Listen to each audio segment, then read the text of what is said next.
So with the distributed tailored platform, seems like it presents a ample opportunity to leverage some of the many things that we've seen and you guys were talking about, and also like to know what is currently being done to mitigate some of that spill. That would be. I can answer part of that question because a year and a half ago I went out on a project at the Taylor platform using it as an opportunity to look at the ability of synthetic aperture radar to detect oil spills. And what we did is we put ourselves in the middle of the sheen that comes off of Taylor at the time when we had satellite overhead coming taking images. And one of the problems with synthetic aperture radars is false positives because it doesn't provide a photo image, it's a radar digital image of sea dampening, sea surface dampening. So a little bit of oil dampens the sea surface quite a bit and shows up as pure black on a SAR image. And in reality, what we were trying to do was correlate what we saw visually, which was a sheen, with the radar image, which if you looked at it, you tend to think, oh my God, it's a second Deepwater Horizon. So there is a lot of study going on. What's being done about it, that's not my thing. I've been in presentations and it gets pretty hot. So let the Coast Guard answer that. Unfortunately, I don't work on that project, so I can't really comment on it. So that's not. That one's not working. So I've been serving as a scientific support coordinator for the Taylor platform response for the last, probably couple years. And very recently, this week, in fact, they've got a ship out on site now for the Taylor platform. The Coast Guard took over the response from the responsible party this year, and they hired a contractor to go down and dome the area that we detected the release coming from on the seafloor, and it appears that that's been extremely effective. They've got the area domed, they're collecting oil, and they're pumping it out this week. The surface sheen that they observed is, I don't know the specifics on it, but it's reported it's significantly decreased. So it looks like they've reduced what is getting to the surface from that event now. Not 100%, because I think there's some release around the edges of the dome and they're readdressing that, but it looks to be much improved. So. Just ask a follow-up to that. I thought part of the issue with Taylor is that there were, I don't know, originally 20 or 14 or something, but multiple. So you're saying by capping one, there was one sort of primary source? So the question is, there were multiple, understanding there were multiple locations where the release was emanating from. So the survey showed that there was one primary area that the release was emanating from. It had about 5 sources within that primary area, so the dome was placed to cover that whole vicinity. The question was, what's my opinion about the National Academies of Science report about not enough science to determine certain things? First of all, I should mention that as the legacy organization of Clean Caribbean and Americas sponsored that study because we thought it was needed, and been tracking its progress for a year and a half. And I'm delighted that they did the work, and it was a large undertaking to synthesize all the science that has occurred both before and after Deepwater Horizon into a single publication, which I have here. So it's a tremendous effort by a lot of scientists who came to a consensus agreement on things. And I think when they felt that there was conflict or not enough information, that's what they did. But the National Academies of Science study does point to the efficacy of dispersants, and the mechanical aspect of it, the mechanism of creating smaller droplets, I think is pretty much accepted. The question is there enhanced biodegradation going on during its rise? And I think that remains to be seen. So one of the major reasons for using dispersants at the wellhead is to try to knock down the VOCs at the surface. And we estimate, or I shouldn't say we, I said, I've heard it estimated that it could take a month or 6 to 8 weeks longer to shut in a well if we can't operate freely on the surface. You know, you've got people on ships literally living out there where the oil and the gases are coming out. So I think the efficacy of using dispersants in a subsea well loss of control is pretty great, if not just for the ability to knock down VOCs and let the workers shut in. Otherwise, you're looking at perhaps, you know, an extra month or so of continued flow, which the first thing you want to accomplish is to try to stop that flow into the environment. So some of the issues, quite honestly, about the biodegradation, I think the National Academies of Science indicated that there wasn't enough information at this time to tell about enhanced biodegradation. And I'm thinking, well, that's, I sponsor and I'm involved with some science myself. And my opinion is if we do good studies and we identify gaps, then the science will take us where it goes. And I think that's just the fact that National Academies of Science study team said they don't know enough yet. It indicates that that's where we need to put some focus on the future. So that's my opinion. We have an online question for Tim and Rice. Could you describe again the soft rollers you mentioned in your talk when removing large vessels from shallow secondary? So since it's an online question, I probably don't need to repeat that question, right? So we refer to them as roller bags, but they're about 30-foot long inflated bags that we were able to pull the vessel up onto. They're only inflated to about 8 to 10 psi, but in a bag that size, it's actually quite a lot of pressure. Using a little bit lower pressure helps spread the weight of the vessel out on the seafloor. So by using the roller bags, we prevented the vessel from trenching in to the seafloor and damaging the seagrasses.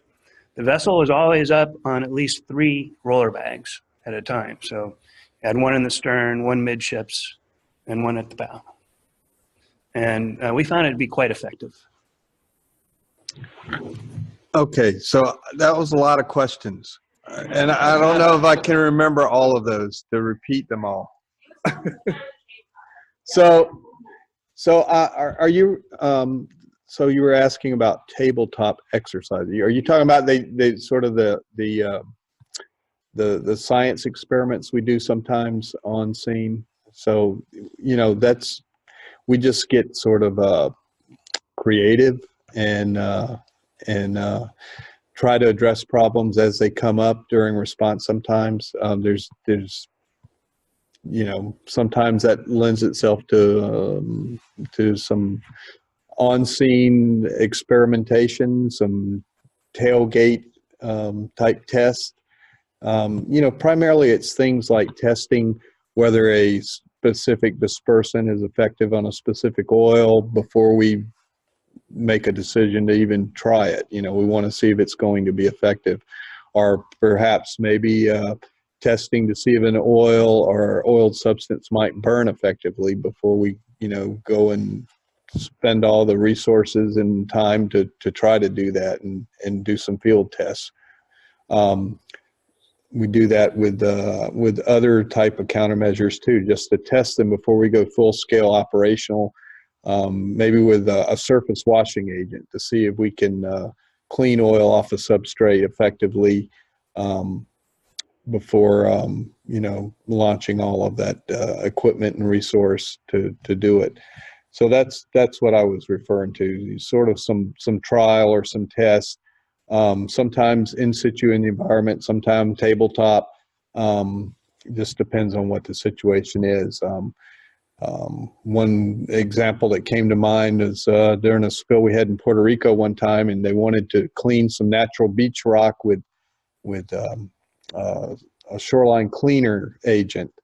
And we wanted to see if that was going to be a toxicity concern to marine organisms living in those areas. So we actually collected marine organisms and put them in aquariums and exposed them and observed them and monitored them for some period of time to see if we were exceeding a toxic threshold of concern for those organisms, and whether we could go ahead and clean those areas without too much interference to the organisms that use that habitat. Is that what you were getting at? Like a larger lab or somewhere that you might utilize at times too. Not really, because I suppose there might be times in some incidents where you could access additional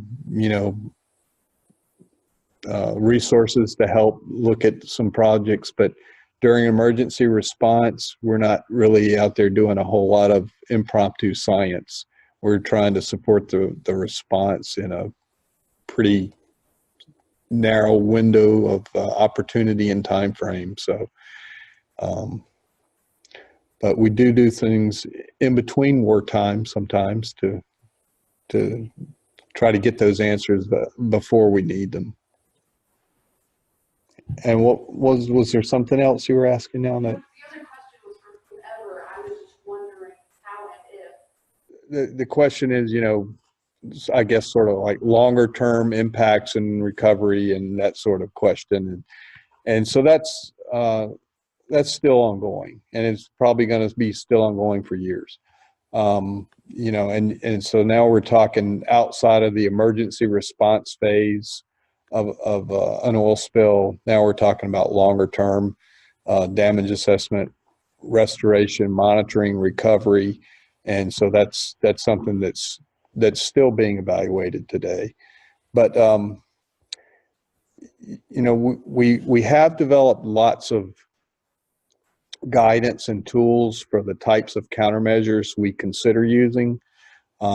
There's something we've developed here in this region in cooperation with some of the other partner regions, called a selection guide that goes through different countermeasures and looks at trade-offs and looks at all the efficacy and efficiency of those different countermeasures, and helps you evaluate whether or not your incident-specific situation would benefit from use of those countermeasures or not. And so there's tools, decision-making tools like that we've developed, and it's based on experience and toxicity information and efficacy information to help us make the best decisions we can with regard to the science that we know and understand. So we have the best response possible. Anything else? There are any further questions? We'll go ahead and there and get ready. Oh, sorry. Yeah, I was just going to add to that a little bit and say, from response decision-making perspective, of which in the United States I don't do any, but overseas we get very involved. But what we're trying to take a look at is a holistic view of the impact of the spill and matching that to the response methods.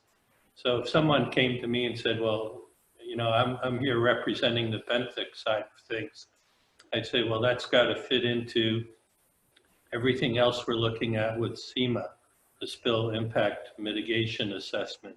And SEMA replaced NEBA, but it's a similar concept by adding even some social, economic, and other types of cultural issues to the environmental side as well. So, you know, we have to, at some point, make what's almost a binary decision of do you use dispersants or not? And to do that, you have to look holistically across all of those different zones and categories of impacts. So it could be that maybe in the future, there'll be more emphasis on benthic issues. But on the other hand, there's still the water column, the shoreline, the near shore, the upper shoreline, cultural heritage, economic, social, community health issues. So it's that, you know, it becomes quite complex, but ultimately those are the things you have to address and say, where holistically do we land on using this method or that, or the various trade-offs that you're encountering. Tough decision, better off. That's why a lot of this is done somewhat in advance in the area contingency plan, so that you have some idea of where you're going to go if there is an incident, rather than try to hash it out during an incident. Can I just have one of those talk about, Eric? Yeah, sure. So the question is, what happens during area committee meetings, and how do you get involved with those? Sure. So those are generally that's public information that we have it posted. We'll have it posted on. We'll have to find on the website for you guys. I could link. We can get to you later if you'd like. But no, during those meetings, we'll have briefs from all the different agencies involved. Typically, we're always one of them. The Coast Guard's always one of them, and a lot of it is just kind of catching different organizations up on what we've been doing, how things have been progressing in that area. And then also making future plans on when revisions are going to be made to those plans. But yeah, they are open to the public. It's interesting to go to. I like to go to them whenever I'm able to. But that's pretty much all there is to it. Like, it's very much a good way to get a summary of the activities of the agencies in that area for the past however long it's been. And so I think it's very useful to go to. On that note, we are going to go ahead and break for lunch.